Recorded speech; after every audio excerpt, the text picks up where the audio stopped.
Maria, kita kasih kesempatan mahasiswa yang ingin bertanya unek-uneknya daripada ditumpahkan di TikTok, di X, di Langsung Instagram. saja di sini. Di Catatan Demokrasi ya. Monggo, Raffi. silakan. Baik, sebelumnya perkenalkan nama saya Raffi Lukmanul Aziz dari program studi ilmu politik UPN Veteran Jakarta. Saya izin mau nanya mungkin ke Pak Habibur Rahman, itu saya pengen mungkin masih terkena di hati saya, apakah boleh seorang mahasiswa memiliki jiwa pesimis terhadap pemerintahan atau kementerian yang gemuk sekarang? Apalagi kan kita mendengar statement Pak Prabowo kemarin itu bahwa harus saling merangkul, harus menjadi kesatuan yang kuat. Apakah itu wajar Pak Habibur Rahman? Terima kasih. Hidup mahasiswa. Ya mau pesimis mau optimis ya itu hak kalian ya. Cuma kan sudah disampaikan berulang kali tadi ya apa yang menjadi pertimbangan, apa yang menjadi dasar Pak Prabowo menggunakan hak prerogatifnya dengan cara seperti ini, dengan membentuk kabinet yang fokus ya. Tinggal dicerna saja bos ya. Tapi yang jelas yang akan mempertanggungjawabkannya nanti Pak Prabowo sendiri, karena itu ada di pundak beliau ya. Kita kadang-kadang bicara gampang soal hak prerogatif ya, tapi kita nggak paham maknanya seperti apa. Padahal pelaksana hak prerogatif itu juga Pak Prabowo sudah sangat mengakomodir berbagai masukan dan sudah sangat menyerap dan berbagai macam dinamika yang terjadi selama ini. Mungkin kita sebagai intelektual ya nggak bisa membatasi diri kita sekedar mau optimis mau pesimis. Boleh nggak boleh? Boleh, tentu saja boleh. Anda mau pesimis mau bunuh diri juga boleh gitu kan ya. Istilahnya begitu. Tapi dicerna saja apa yang disampaikan ini. Terima kasih. Oke. Prof. Ibnu. Jadi begini, kita harus berpikir positif. Karena semua itu bagian dari gaya kepemimpinan. Gaya demokrasi. Kemarin kan Pak Prabowo mengatakan demokrasi ala Indonesia. Kan begitu kan. Ini catatan tersendiri. Yang penting sekarang adalah bagaimana kita memberikan masukan. Ini masuki tadi. Bagaimana kita memberikan respon. Karena kita sebagai rakyat harus juga cerdas. Apakah programnya sudah Bapak dilakukan atau belum? Apakah sudah mensejahterakan rakyat belum? Karena kemarin kalau lihat kan semangatnya Pak Prabowo menggebrak-gebrak meja. Yang saya takutkan adalah para menterinya yang tidak seirama dengan presiden. Yang tidak mampu mengikuti gaya kerja daripada presiden. Ini yang paling berat. Kan makanya mau dibawa ke Magelang, Prof. Iya, di bawah Magelang itulah salah satu cara. Coba kalau lihat stylenya, gaspolnya kan luar biasa Pak. Luar biasa Mbak, tapi begitu nanti pada implementasi di lapangan, apalagi variatif lagi menteri itu juga berbagai corak, berbagai ideologi, harus satu sama. Karena goalnya adalah satu, bagaimana peningkatan kesejahteraan masyarakat. Begitu. Masuki. Ya, saya ingin membocorkan sedikit rahasia, nggak rahasia tapi cerita di belakang layar lah ya. Soal apa yang dilakukan Pak Presiden saat itu belum menjadi presiden ketika memanggil sejumlah calon menteri. Percakapannya apa sih kurang lebih gitu ya. Bocorin Mas malam ini Mas. Oke siap.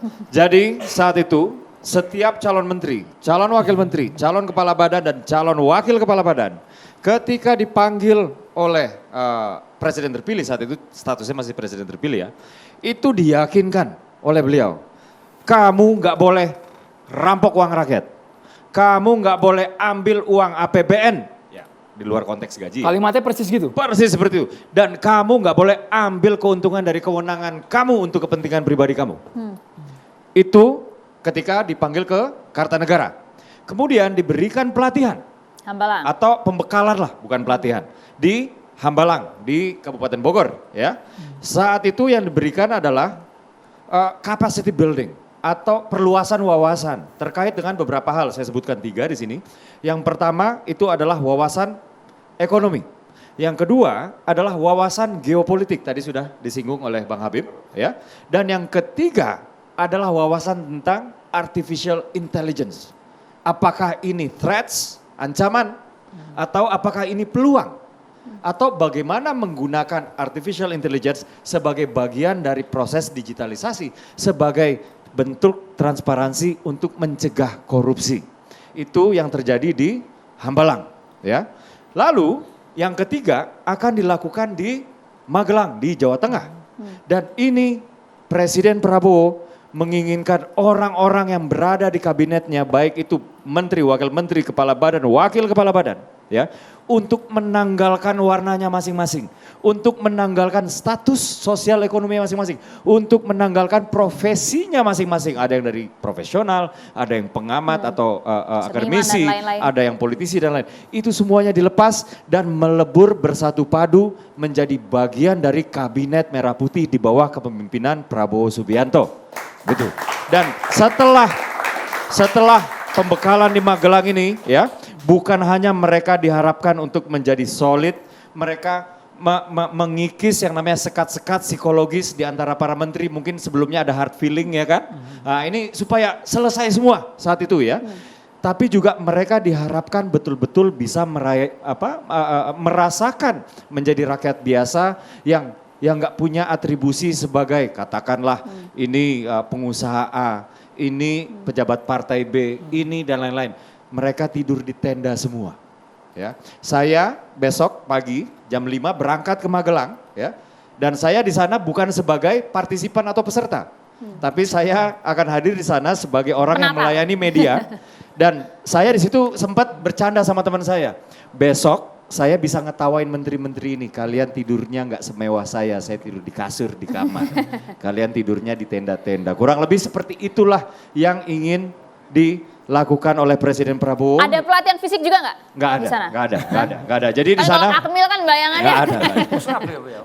Di sana fokusnya adalah kedisiplinan, Oke. ya, kemudian teamwork. Tapi yang jelas setelah dari sana, Kabinet Merah Putih satu visi, siap langsung aksi. Dan Kurang lebih seperti ini itu. juga Mas Uki, rakyat juga ingin segera janjinya diwujudkan, ingin merasakan program-program nyata dari Prabowo. Mas Adi Praitno.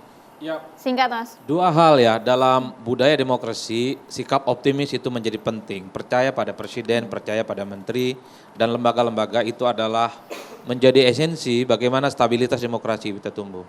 Ada satu ungkapan dalam tradisi Arab yang disebut dengan at-tafa'ul asasun najah. Jadi optimisme itu adalah kunci kesuksesan, bukan hanya untuk pribadi tapi untuk bangsa. Jadi mahasiswa, lihatlah per hari ini di tengah pesta, kita punya presiden di seluruh Indonesia, kita bisa menyaksikan pelantikan presiden, menteri, wakil menteri, kepala staf, kita harus optimis bahwa mereka ini bisa bekerja untuk bangsa dan negara. Tapi ingat, kalau beberapa bulan ke depan tidak sesuai dengan janjinya, tidak sesuai dengan visi misinya, mari kita kritik dan koreksi bersama-sama. Tentu untuk kepentingan bangsa dan negara. Singkat saja, silakan. Karena mahasiswa ilmu politik tentu teman-teman punya memahami tentang beberapa paradigma ilmu sosial.